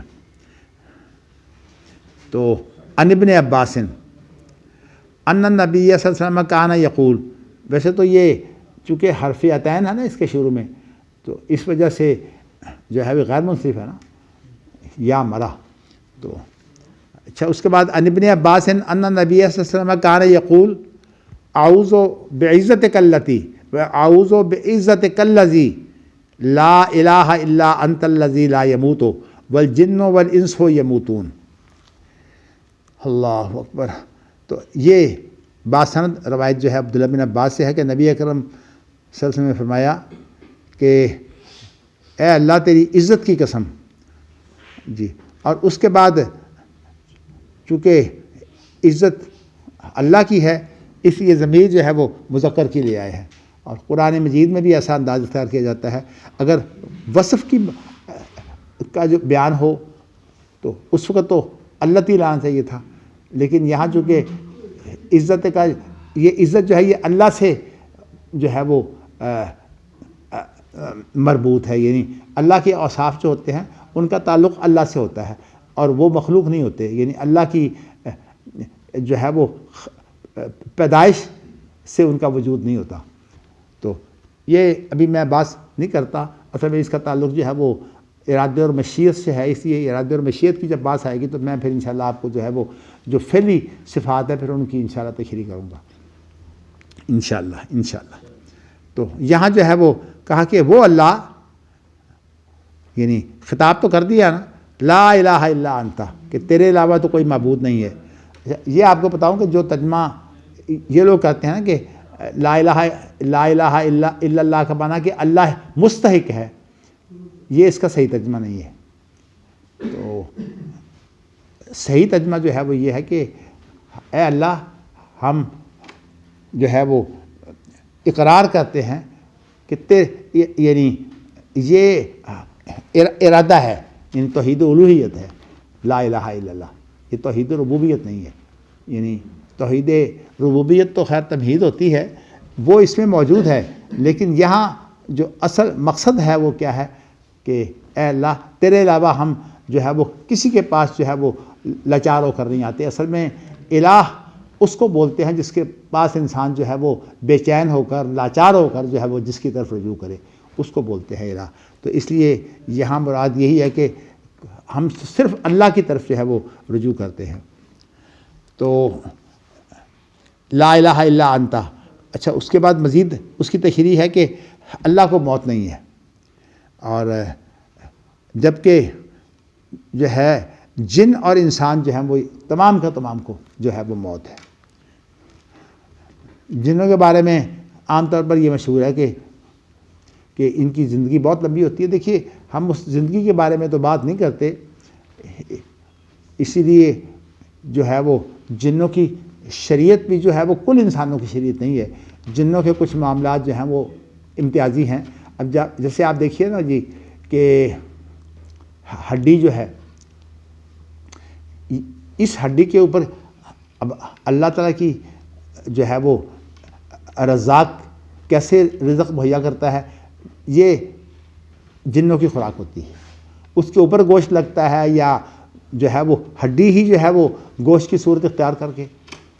اس لیے کہ جنوں کا جس طرح اس ناسوتی دنیا سے تعلق نہیں ہے نا, اسی طرح جو ہے وہ ان کا جو رزق ہے اور ان کے جو معاملات ہیں وہ بھی ہم سے کافی مختلف ہیں. اور یہ چند ایک مثالیں میں اس لیے آپ کو دے رہا ہوں تاکہ یہ بتاؤں کہ جنوں کی ساری شریعت جو ہے وہ انسانوں کی طرح نہیں ہے. اگرچہ بنیادی طور پر نبی اکرم صلی اللہ علیہ وسلم جو ہیں ان کے نبی ہیں، لیکن ان کی شریعت کا فرق ہے. اسی طرح جو لد ہے وہ ان کے جو جانور ہیں جنوں کے، یہ ان کی خوراک ہے. اور جس طرح ہمیں جنات نظر نہیں آتے، اسی طرح ان کے جانور بھی ہمیں نظر نہیں آتے، اور اس کے اوپر جو خوراک لگتی ہے وہ بھی ہمیں نظر نہیں آتی. ہمارے سامنے تو ہڈی پڑی ہوتی ہے، لیکن اب اس کے اوپر خوراک لگی ہے یا اس کے اندر خوراک جو ہے وہ ایسی پیدا ہوئی ہے، ہم اس کی کیفیت سے واقف نہیں ہیں. اس لیے کہ برزخی معاملات جن کا ہمیں علم نہ ہو، ولا تقف ما لیس لک بہ علم، جس کا تجھے علم نہ ہو اس کے بارے میں تو اپنی زبان بند کر لے. برزخی معاملات کے اندر بھی یہی بات جو ہے وہ ہمیں کہنی پڑتی ہے. لیکن یہ آپ کو بار بار کہہ چکا ہوں کہ پیش گوئیوں کے بارے کو جو ہے وہ برزخی معاملات جو ہے، لیکن یہ بھی نہیں ہے کہ پیش گوئیوں میں معجزہ نہیں ہوتا. پیش گوئیوں میں معجزات بھی ہیں. جو معجزات ہیں ان کے اندر معاملات جو ہوتے ہیں وہ ہمارے اس کائنات کے ضابطے اور اصول نہیں وہاں چلتے. تو لیکن اتنی بات ہے کہ یہ جو ہم کہتے ہیں نا کہ ہم کیفیت سے بات نہیں کرتے، اس کا تعلق جو ہے وہ صرف ان چیزوں سے ہے جو برزخی ہیں. اس لیے کہ ایک یہ میدان محشر سے پہلے ہے نا، وَمِن وَرَائِهِمْ بَرْزَخٌ إِلَىٰ يَوْمِ يُبْعَثُونَ، موت سے لے کر میدان محشر تک جو ہے یہ برزخ ہے. اور اس برزخی حالات سے بھی ہم واقف نہیں ہیں. اس لیے کل ہی بات آئی تھی، نبی اکرم صلی اللہ علیہ وسلم جو ہے ان کے سامنے پیش ہوتے ہیں اور وہ کہتا ہے کہ سوال ہوتا ہے کہ ان کے بارے میں تمہارا کیا خیال ہے؟ تو وہ کہتا ہے کہ یہ تو وہی ہے، یعنی مسلمان جو ہوتا ہے، مومن جو ہوتا ہے، وہ کہتا ہے یہ تو وہی ہے جو ہمارے نبی ہیں. اور جو منافق ہوتا ہے وہ کہتا ہے سمیعت الناس یقولون شیئا فقلتہ، وہ پہچان نہیں سکتا. تو کہنے کا مقصد یہ ہے کہ یہ معاملہ بھی برزخی ہے. لیکن یہ جو پیش گوئیوں کے معاملات ہیں نا، ان کو جو ہے وہ برزخی بنانا جو ہے یہ غلطی ہے. اور یہی وجہ ہے کہ پیش گوئیوں کے معاملات کے بارے میں جو ہے وہ صحابہ آپس میں باتیں کیا کرتے تھے. تو صحابہ کے اندر اختلافات بھی ہے، جیسے کہ پیچھے گزر چکا ہے آپ کا جو دجال کے ساتھ کس کا ذکر آیا تھا جی؟ حضرت عمر کے بعد حضرت عمر نے، ہاں ابن سیاد. تو ابن سیاد جو ہے اس کے بارے میں صحابہ کا اختلاف آیا تھا کہ جابر، حضرت عمر وغیرہ تو کہتے تھے قسم کھا کر، اور اللہ کے رسول کے سامنے قسم کھاتے تھے. لیکن یہ ہے کہ اس کے بارے میں جو دیگر صحابہ ہیں جیسے کہ تمیم داری، اب تمیم داری کی بات تو یہ ہے کہ وہ دجال سے ملا ہے باقاعدہ ایک جزیرے میں، لیکن صورت آ رہی ہے کہ دجال جو ہے وہ آدم کی اولاد میں سے ہے. آدم کی اولاد میں سے ہونے کے باوجود جو ہے وہ اللہ تعالیٰ اسے وہ صلاحیتیں دے دیں گے جو بہت بڑی آزمائش بن جائے گی. اور یہ اللہ کے لیے کوئی مشکل نہیں ہے. عیسیٰ علیہ السلام کو یہ صلاحیتیں جو ہیں وہ دی نہیں ہیں. مردوں کو زندہ کرتے تھے، اور اسی طرح جو ہے وہ جی مال و دولت کے بارے میں بھی کس طرح جو ہے وہ ساری اللہ کے حکم سے جو قرآنی آیات میں جو ہے موجود ہیں. تو کہنے کا مقصد یہ ہے کہ اللہ کسی کو جو ہے وہ یہ چیزیں نعمتیں دے دیں، لیکن دجال ہے آدم کی اولاد میں سے، یعنی یہ نہیں ہے کہ انسانوں سے باہر ہے انسان ہی. چلیے جی اگلی حدیث جو ہے وہ حدثنا ابن ابی الاسود حدثنا حرمی حدثنا شعبۃ عن قتادۃ عن انس عن النبی صلی اللہ علیہ وسلم قال یلقی فی النار. تو اس کے اندر جو ہے وہ یہ الفاظ آ گئے ہیں اس شخص کے بارے میں، یبقی رجل بین الجنت والنار جو ہے. تو یہ تو خیر بات کی بات ہے. اس سے پہلے اس کا بھی ذکر ہے کہ اس کو آگ میں ڈالا جائے گا. اور میں بتا چکا ہوں کہ آگ میں ڈالنے کی صورت یہی ہوگی کہ پل صراط پر پھر ایسے لوگ جو ہے وہ کٹ کٹ کر جو ہے وہ جہنم میں گریں گے. اللہ اکبر اللہ اکبر. اس کے بعد وقال علی خلیفۃ حدثنا یزید بن زرعین، اللہ اکبر، حدثنا سعید عن قتادہ عن انس وعن معتمر سمعت ابی عن قتادہ عن انس عن النبی صلی اللہ علیہ وسلم قال لا یزال یلقا فیہا وتقول هل من مزید۔ یہ جو روایت ہے نا جی معتمر کی، تو اس سے پہلے جو ہے وہ یہ یزید بن زرع سے جو ہے وہ روایت کر رہے ہیں خلیفہ، تو اس لیے یہ یہاں تک تو معاملہ معلق ہے، جو خلیفہ جو ہیں جو روایت کر رہے ہیں، تو اس کے بعد پھر اس کی سند جو ہے وہ موجود ہے اور حضرت انس تک موجود ہے، اور اس کے بعد جو ہے وہ پھر معتمر جو ہے ان کی بھی روایت موجود ہے۔ تو اس میں معتمر جو ہے وہ پھر اس کو مرفوع بیان کرتے ہیں، لیکن انس سے ہم اس کو موقوف بیان کرتے ہیں، اس لیے کہ سمے تو ابھی ہے نا کہ معتبر جو ہے وہ میں نے اپنے باپ سے سنا، یہاں یہ نہیں کہا کہ سمینا جو ہے، سمینا کا لفظ نہیں ہے، سمے تو ہے، تو اکیلے معتبر ہیں جو کہتے ہیں میں نے اپنے باپ سے سنا۔ تو کیا، اور میرے باپ نے جو ہے وہ قتادہ سے روایت کی ہے اور قتادہ نے انس سے روایت کی ہے، گویا کہ یہ دو سندیں جو ہے وہ الگ الگ بن گئی ہیں، حدیث ایک ہی ہے حضرت انس سے، لیکن جو طرق ہیں، روایتیں جو ہیں وہ دو بن گئی ہیں۔ یہ لفظ جو ہے نا ہمارے ہاں بہت زیادہ ترجمہ میں غلطی ہوتی ہے کہ عام طور پر حدیث کو بھی روایت کہہ دیتے ہیں، ویسے بات درست ہے لیکن اس سے بڑا مغالطہ پیدا ہوتا ہے۔ روایت اگر امتیازی لفظ کے طور پر ہم استعمال کریں، جیسے کہ حدیث و سنت کا بھی ہم اعتباری جو ہے وہ فرق کرتے ہیں، اسی طرح روایت کسی چیز کی کے آگے چلانے کو کہتے ہیں، اور جو حدیث ہوتی ہے وہ نبی اکرم صلی اللہ علیہ وسلم کے بارے میں کوئی گفتگو جو صحابی خبر کی صورت میں کرتا ہے نا، اس کو جو ہے وہ حدیث کہتے ہیں، اور سنت جو ہے اس سے مراد خود نبی اکرم صلی اللہ علیہ وسلم کے اوپر وارد جو حالات ہیں، یعنی حدیث سے جب فرق کریں گے تو اس وقت آپ کی انفرادی اور اجتماعی زندگی سنت ہوتی ہے، اور اس کو جو ہے جب آپ بات کی صورت دے دیتے ہیں تو وہ حدیث بن جاتی ہے، پھر اس حدیث کی آگے پھر روایت ہوتی ہے۔ تو اس طرح ان تینوں کا جو ہے وہ تھوڑا تھوڑا فرق بھی ہے، لیکن اعتباری فرق ہے، مال کے اعتبار سے کوئی فرق نہیں ہے۔ اچھا جی، اس کے بعد یہ ہے کہ حضرت انس نے نبی اکرم صلی اللہ علیہ وسلم سے بیان کیا ہے، قالا لا یزال یلقا فیہا، یعنی ایسا ہوتا رہے گا ہمیشہ کہ جہنم کے اندر جو ہے وہ لوگ ڈالے جاتے رہیں گے، وتقول حل من مزید، اور جہنم یہ کہتی رہے گی کہ اللہ اور مطلب ہے کہ جہنم جو ہے وہ بھرے گی نہیں، اور تو حتیٰ یضع فیہا رب العالمین قدمہ، یہاں تک کہ پھر اللہ رب العالمین اپنا قدم جو ہے وہ جہنم میں رکھیں گے۔ تو یہاں ذرا بات قدم کی آ گئی ہے، یہ اللہ تعالیٰ کی وہ ذاتی چیزیں ہیں، میں نے اس لیے جو ہے وہ عام طور پر ہمارے اسلاف جو ہے وہ 3-4 لفظوں سے تو بچتے ہیں، وہ ایک تو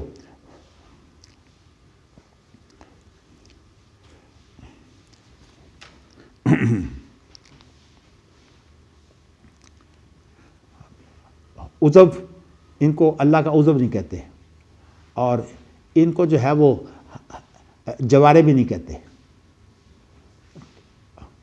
اصل میں بات یہ ہے کہ یہ عزو اور جوارے جو ہے یہ انسانی سوجھ بوجھ کے اعتبار سے یہ جسم کے اوپر جو ہے وہ ان کا اطلاق ہوتا ہے، تو اس لیے وہ ان الفاظ سے بچتے ہیں صرف۔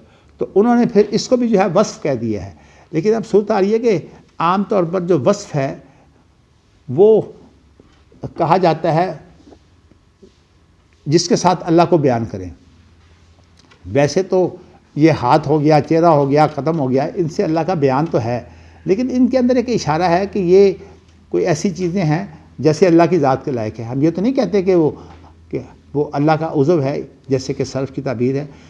ہم اس کے بارے میں یہ کہتے ہیں کہ اللہ کے لیے ہاتھ ہے، اللہ کے لیے جو ہے وہ چہرہ ہے، لیکن ہم اس کے بارے میں کچھ بھی نہیں کہتے، بلکہ صحیح بات یہ ہے کہ اس کے بارے میں یہ کہہ دیا جائے کہ اللہ کا ہاتھ ہے جیسے اللہ کی ذات کے لائق ہے، اسی طرح جو ہے وہ اللہ کا چہرہ ہے جیسے اللہ کی ذات کے لائق ہے۔ ان ساری چیزوں کی تشریح انشاءاللہ چونکہ بہت تفصیل سے آگے آئے گی، میں اس لیے اس کو مختصری بھی رکھتا ہوں۔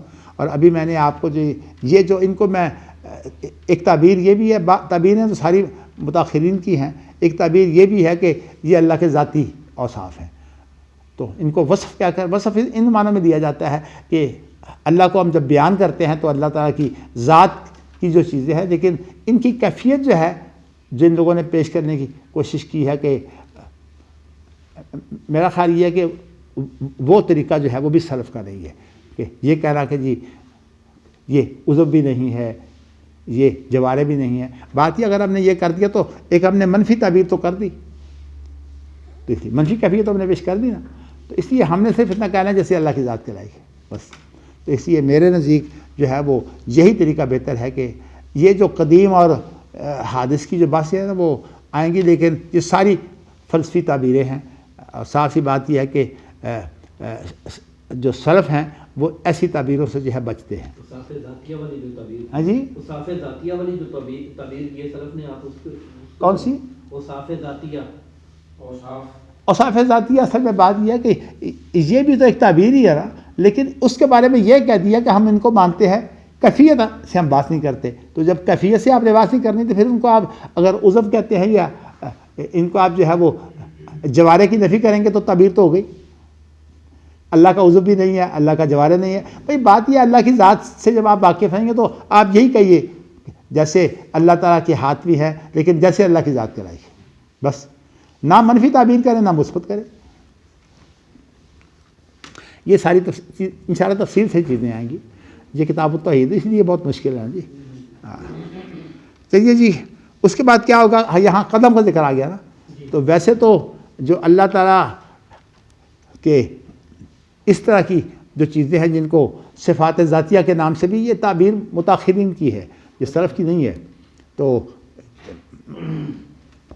اس کے لیے جو الفاظ بہت سے آئے ہیں وہ جو ہیں وہ الفاظ یہ ہیں کہ اللہ کے لیے لفظ وجہ بھی آیا ہے، اور اللہ کے لیے لفظ عین بھی آیا ہے، آنکھ کا ذکر آیا ہے، اور اللہ کے لیے جو ہے وہ نفس کا ذکر بھی آیا ہے، اور اسی طرح شخص کا ذکر بھی اللہ کے لیے آیا ہے، اور جو ہے وہ حقب کا ذکر آیا ہے۔ حقب اس کو بولتے ہیں، یہاں اللہ تعالیٰ جو ہے وہ جیسے ایک وہ تو اور حدیث ہے کہ نبی اکرم صلی اللہ علیہ وسلم فرماتے ہیں کہ جو آگ جلائی ہے ایک شخص نے تو پروانوں کی طرح جو ہے وہ تم اس میں گرتے ہو، تو میں تمہاری یہ اس کو پکڑ کر حقب کو پکڑ کر جو ہے وہ پیچھے بچاتا ہوں۔ تو اللہ کے بارے میں بھی جو ہے وہ حقب کا ذکر بھی آیا ہے، تو اس لیے حقب یا جنب جو ہے وہ ایک پہلو، تو یہ چیز اللہ کے بارے میں جو الفاظ آئے ہیں۔ اسی طرح اسبغ جو ہے وہ یہ لفظ بھی آیا انگلی کا بھی، اور ید کا ذکر بھی آیا ہے، قدم کا ذکر تو اس حدیث میں موجود ہے، اس طرح ساق کا ذکر آیا ہے، اور اسی طرح جو ہے وہ قبضہ کا ذکر آیا ہے۔ لیکن ہم اتنے محتاط ہیں کہ اللہ کے بارے میں سمع کا ذکر آیا ہے لیکن کان کا ذکر نہیں آیا، تو ہم کان کا لفظ اللہ کے بارے میں نہیں بولتے، سمع ہے، تو سمع تو وہ چیزیں جو اللہ سنتے ہیں، یہ تو کان کا ایک فعل ہے، لیکن جب کان کا ذکر نہیں آیا تو ہم نے کان کا، حتیٰ کہ ہم جو ہے وہ قدم کا ذکر تو کرتے ہیں لیکن جو رجل ہے اس کا ذکر نہیں کرتے، حالانکہ پاؤں جو ہے اسی کو قدم کہتے ہیں۔ تو ہماری احتیاط اتنی ہے کہ ہم جو الفاظ آئے ہیں ہم انہی الفاظ کو جو ہے وہ لیتے ہیں، اور جو نہیں آئے ہم اس کے بارے میں جو ہے وہ خاموشی رکھتے ہیں۔ یہ سلف کا طریقہ ہے، وہ کہتے ہیں کہ بلا تقف ما لیس لک بہ علم، تمہیں اللہ کے بارے میں جب علم ہی نہیں ہے، نہ اللہ کی کنہ کا علم ہے نہ اللہ کی کیفیتوں کا علم ہے، تو پھر خام خواہ کی تعبیریں جو ہے یہ تو نہیں ہو سکتی۔ جی فینزوی بعضھا الی بعض، جب اللہ تعالیٰ قدم ڈالیں گے تو سکڑ کر جو ہے وہ بعض حصہ اس کا جو ہے وہ بعض کے ساتھ جو ہے وہ مل جائے گا۔ انزوا ینزوی کے معنی سکڑنے کے ہوتے ہیں، تو بعض حصے سکڑ کر جو ہے وہ مطلب ہے جب اللہ قدم ڈالیں گے تو کیا ہوگا؟ جہنم سکڑ جائے گی، یعنی اللہ جہنم کو تو اس طرح جو ہے وہ بھریں گے جیسے کہ انسان کا جو ہے وہ پیڑ اگر سکیڑ دیا جائے تو ظاہر ہے پھر غذا تو کم کھائے گا نا. تو اسی طرح جو ہے وہ جہنم سکڑ جائے گی. اس کا علاج تو اللہ یہ کریں گے بھرنے کے لیے. وعدہ اللہ نے دونوں سے کیا ہوا ہے, جنت سے بھی ہے جہنم سے بھی ہے. اور یہ وعدہ جو ہے وہ جہنم کا اللہ, بھئی اللہ مالک الملک ہے, کیا فرق پڑتا ہے. اللہ تعالیٰ جو ہے وہ اس کو, اس لیے اللہ وعدہ کے باوجود چونکہ اللہ کی رحمت جو ہے وہ اللہ کے غصے پر غالب ہے اور جہنم تو اللہ کا غصہ ہے, اس لیے جہنم جو ہے وہ سکیڑ دی جائے گی. تو سکیڑ کر اللہ اس کا علاج کریں گے. اچھا, ثم تقولو, پھر جہنم کیا کہے گی. ایک روایت پیچھے گزری ہے نا, اس کے اندر الفاظ ہے قط قط, اور یہاں جو ہے وہ قد قد. یہ دونوں ایک ہی چیز ہیں. جیسے کہ ہمارے ہاں یہ 3 لفظ استعمال ہوتے ہیں نا, یہ ٹیکس, بخس, مکس, یہ تینوں ایک ہی چیزیں ہیں. تو اسی طرح جو ہے یہ قط قط اور قد قد مختلف زبانوں کے اندر, بلکہ صورتحال ایسی بھی ہے کہ آپ اگر کویت پہ جائیے نا تو جب وہ لوگ گفتگو کرتے ہیں تو وہاں چے کا استعمال کرتے ہیں گفتگو میں عام طور پر, اور کاف جو ہے اس کی جگہ پر چے کا استعمال کر لیتے ہیں. اور کاف, اور مصری جو ہے وہ جیم کی جگہ پر گاف بولتے ہیں, یوم الجمعہ. تو یہ زبانوں کا فرق ہے نا. تو عربی زبان جو ہے اس کے اندر وسطیں ہیں, یہ جو قراتیں ہیں یہ اصل میں زبان ہی کی وسطیں ہیں. تو اس اعتبار سے جو ہے وہ جو الفاظ کا تھوڑا بہت فرق ہے اس کی گنجائش ہے. یہاں میں نے بتایا نا قد کی جگہ پر قد, یہ اصل میں آپ یوں سمجھیے کہ تلفظ کا فرق ہے. تو قد قد وہاں وہ لفظ ہے بے عزت کا و کرم کا, کہ اللہ کی عزت کی قسم اور اللہ کے کرم کی قسم. اللہ کریم ہے نا, کریم جو ہے وہ اللہ کے 99 ناموں میں سے جو ہے وہ کریم بھی ہے اور عزیز بھی اس میں شامل ہے. تو لیکن یہ جو ہیں یہ وصف ان معنوں میں ہے کہ ایک تو نام ہوتا ہے نا, تو اور ایک اس نام کی جو نام کے ساتھ کارگزاری, جب کارگزاری آتی ہے تو اس کو جو ہے وہ پھر مصدر کے ساتھ استعمال کرتے ہیں, یہ فعل کے ساتھ. جیسے ہے نا یقبض اللہ الارض, اللہ زمین کے اوپر جو ہے وہ اپنا قبضہ ڈالے گا. تو یہاں جو ہے وہ آپ دیکھیے یقبض جو ہے وہ لفظ اس وصف سے استعمال کیا ہے. چونکہ میں نے ابھی آپ کے لیے وہ فعل والی جو فعلی صفات ہے ان کا ذکر نہیں کیا. میں نے کہا آپ کو ارادے اور مشیت کی بات کے بعد میں انشاءاللہ کروں گا, تو اس لیے میں نے جو ہے وہ ابھی اختصار رکھا ہے. اس کے بعد پھر آگے لفظ ہے بلا تزال الجنت و تفضل. جی, اب ہمیشہ جو جنت ہے یہ بڑھتی چلی جائے گی. فضل کے معنی جو ہیں وہ زیادتی کے ہوتے ہیں. تو یہاں ترجمہ ہے کہ جنت جو ہے وہ بڑھتی چلی جائے گی. کیا مطلب, جنت جو ہے وہ وسیع ہوتی چلی جائے گی. جب اس میں برکت پڑے گی تو وسیع ہو جائے گی. یعنی جہنم کو سکیڑیں گے اللہ اپنا پاؤں رکھ کر, اور جنت کو جو ہے وہ اللہ تعالیٰ بڑھاتے رہیں گے. تو تفضل, جنت بڑھتی رہے گی. حتیٰ ینشئ اللہ لہا خلقا, حتیٰ کہ اس کے لیے اللہ پھر نئی مخلوق پیدا کرے گا. فیسکنہم فضل الجنہ, اور جو جنت کے اندر جو بڑھوتری آئی ہے نا, پھر وہ نئی مخلوق اس بڑھوتری کو جو ہے وہ اللہ نئی مخلوق سے جو ہے وہ بھریں گے. تو اس سے اللہ نے یہ بتایا ہے کہ جنت کے اندر وسعت ہوگی, مزید وسعت, اور برکت کی کے معنی یہی ہوتے ہیں کہ ایک چیز جو ہے اس کے اندر جو ہے وہ اس میں اضافہ آ جائے. تو جہنم کو تو اللہ سکیڑ دیں گے, اور اس طرح اللہ دونوں سے وعدہ پورا کریں گے. لیکن جنت جو ہے وہ کیوں وسیع ہوگی, وہ اس لیے کہ یہ اللہ کی رحمت ہے, اور اللہ کی رحمت کی کوئی انتہا نہیں ہے. تو اس لیے جنت جو ہے یہ وسیع ہوتی چلی جائے گی. اور پھر اللہ تعالیٰ جو ہے وہ جنت کو بھرنے کے لیے دیکھیے یہ کتنا بڑا کرم ہے کہ اللہ ایک ایسی مخلوق پیدا کریں گے جنہوں نے جو ہے وہ دنیا کے اندر آزمائش سے گزر کر وہ گئے نہیں، نئی مخلوق ہوگی۔ تو بعض لوگوں نے ایک یہ بھی تعبیر کی ہے کہ اس کے اندر جو ہے وہ لوگ بھی شامل ہوں گے جنہوں نے زبان سے تو مسلمان نہیں ہوئے، لیکن یہ ایک جو ہے خیال ہے کہ جیسے کہ کافروں کے بچے جو ہیں وہ بھی جو ہے وہ اسی طرح ہو گئے۔ لیکن یہ میں نے اپنا قول نہیں، یہ میں نے کسی کو قول پیش کیا، لیکن یہ توجیحات ہیں، لوگ پیش کرتے ہیں، لیکن سوال اصل میں یہ ہے کہ اس کے اندر کون جاتا ہے۔ یہ بات پکی ہے کہ اس کے اندر ایسے لوگ جو ہیں وہ، کیونکہ اللہ نے کہا ہے نا کہ ایک نئی مخلوق پیدا کرے گا، یہ خلقن جو ہے یہ نکرہ ہے نا، تو اسی لیے جو ہے اس کے ساتھ جو ہے وہ یہ ہے کہ اللہ تعالیٰ ایک نئی مخلوق پیدا کرے گا، اور وہ نئی مخلوق جو ہے پھر ان کو جو ہے وہ جو جنت کا جو بڑھوتری ہے، جو اس کی وسعت ہے، پھر اس کے اندر اللہ ان کو ٹھہرائے گا۔ دیکھیے یہ تو بڑے خوش قسمت ہیں، لیکن یہ آپ کو بتاؤں کہ جو آزمائشوں سے نہیں گزر کر گئے ان کا مقام بارسوت ان سے کم ہوگا جن کی بڑی آزمائش ہوئی ہے۔ تو اللہ تعالیٰ جو ہے وہ عدل کرنے والے ہیں، تو اس لیے یہ کام ہوگا۔